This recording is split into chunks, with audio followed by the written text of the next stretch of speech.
अपनी बहन के मौत के बाद भी उसे चैन से दफन नहीं रहने दे पाया, क्योंकि इस देश के सिस्टम को उसकी बात पर भरोसा नहीं था।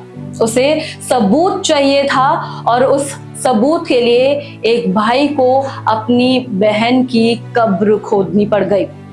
उड़ीसा के क्योंझर जिले में एक छोटे से गांव की एक कहानी सिर्फ एक घटना नहीं, बल्कि उस दर्द का आईना है जिसे शब्दों में पूरी तरह से बयान करना बहुत मुश्किल है। जीतू मुंडा एक ऐसा इंसान जिसकी जिंदगी हर दिन मेहनत और संघर्ष से भरी थी। वो अपनी बहन के सिर्फ 19,300 रुपए निकलवाना चाहता था। ये रकम बड़ी नहीं थी, लेकिन इसके पीछे एक पूरी जिंदगी की कहानी थी। उसकी बहन करला मुंडा, जिसने पहले अपने पति को खोया, फिर अपने बेटे को और आखिर में खुद भी जिंदगी से हार गई। अकेली थी, टूटी नहीं। दिहाड़ी मजदूरी कर अपने हर दिन पसीना बहाकर उसने थोड़ा थोड़ा करके पैसा जोड़ा। शायद उसने सोचा होगा कि ये पैसे उसे मुश्किल वक्त में सहारा देंगे, लेकिन उसे क्या पता था कि उसकी मौत के बाद यही पैसे उसके भाई के लिए एक ऐसी लड़ाई बन जाएंगे जिसमें इंसानियत हार जाएगी। जब कलरा की मौत हुई तो जीतू के पास दुख मनाने तक का भी समय नहीं था। उसके सामने जिम्मेदारियां थी, बहन की आखिरी यादें थी और उसकी मेहनत की कमाई को संभालने की जिम्मेदारी। वो उम्मीद लेकर बैंक पहुंचा, लेकिन वहां उसका सामना एक ऐसी दुनिया से हुआ जहां इंसान नहीं कागज बोलते हैं। बैंक ने नियम गिना दिए, खाता धारक खुद आए या फिर कानूनी वारिस का प्रमाण और मृत्यु प्रमाण पत्र लाओ। अब जरा उस पल को महसूस कीजिए। एक गरीब अनपढ़ आदमी जिसने अपनी बहन को अपनी आंखों के सामने खो दिया, वो खड़ा है और उसे कहा जा रहा है कि सबूत लाओ कि वो मर चुकी है। उसने समझाने की खूब कोशिश की बार बार, लेकिन उसकी आवाज उन दीवारों से टकराकर वापस आ गई जिन पर नियम लिखे थे, इंसानियत नहीं। और फिर वो हुआ जो शायद किसी को नहीं करना चाहिए, लेकिन मजबूरी इंसान को सब कुछ करवा देती है।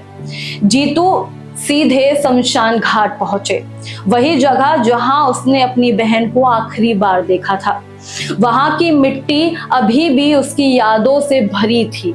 उसने उस मिट्टी को अपने हाथों से हटाया, अपनी बहन के अवशेष निकाले, वो हड्डियां जो कभी उसकी जिंदगी का हिस्सा थी। सोचिए उस पल उसके दिल पर क्या बीत रही होगी।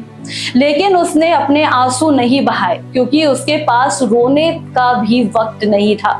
उसके पास सिर्फ एक मकसद था, अपने हक को साबित करना। उसने उन हड्डियों को एक जूट की बोरी में रखा, उसे अपने कंधे पर उठाया और चल पड़ा। तपती धूप, लंबा रास्ता था, लेकिन उससे भी लंबा था उसका दर्द। हर कदम के साथ शायद उसका दिल टूट रहा था, लेकिन वो रुक नहीं सकता था। करीब 3 किलोमीटर तक वो यूं ही चलता रहा। एक भाई अपनी बहन के कंकाल को लेकर सिर्फ इसलिए सिस्टम को यकीन दिला सके कि वो अब इस दुनिया में नहीं है। जब वो बैंक पहुंचा तो वहां का नजारा किसी के लिए भी सहन कर पाना आसान नहीं था। जैसे ही बोरी खुली, पूरा माहौल बदल गया। लोग चुप हो गए, कुछ डर गए, कुछ हैरान रह गए। लेकिन शायद पहली बार उस दिन सिस्टम भी चुप रह गया, क्योंकि उसके पास इस दर्द का कोई जवाब नहीं था। आखिरकार पुलिस को बुलाना पड़ा, प्रशासन आया और जीतू मुंडा को भरोसा दिलाया गया कि आपकी बात सुनी जाएगी। वो वापस लौटा, फिर से वही बोरी कंधे पर उठाकर और फिर से अपनी बहन को मिट्टी में सुलाने।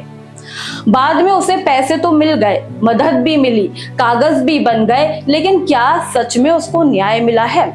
क्या उस दर्द की भरपाई हो सकती है जो उसने उस दिन महसूस किया होगा? सरकार ने इस घटना को गंभीर बताया, तुलना की कि उन घटनाओं से जहां इंसानों को अपने अपनों की लाश तक धोनी पड़ती है। लेकिन सच्चाई ये है कि ऐसी घटनाएं सिर्फ खबर बनकर रह जाती हैं और सिस्टम वैसा का वैसा ही चलता है। ये कहानी सिर्फ जीतू मुंडा की नहीं है, ये हर उस इंसान की कहानी है जो गरीब है, जो कमजोर है, जो सिस्टम के सामने बेबस है। ये उस सच्चाई की कहानी है जहां कागज इंसान से बड़े हो जाते हैं और नियम इंसानियत को कुचल देते हैं। अब सवाल आपसे है, क्या एक आम आदमी को अपने हक के लिए हर बार इतना बड़ा दर्द क्यों सहना पड़ता है?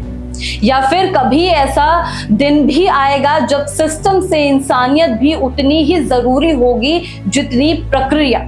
अगर ये कहानी आपको अंदर तक हिला दे गई है तो सिर्फ सुनकर मत छोड़िए, अपनी राय दीजिए, क्योंकि बदलाव तभी आता है जब सवाल उठते हैं।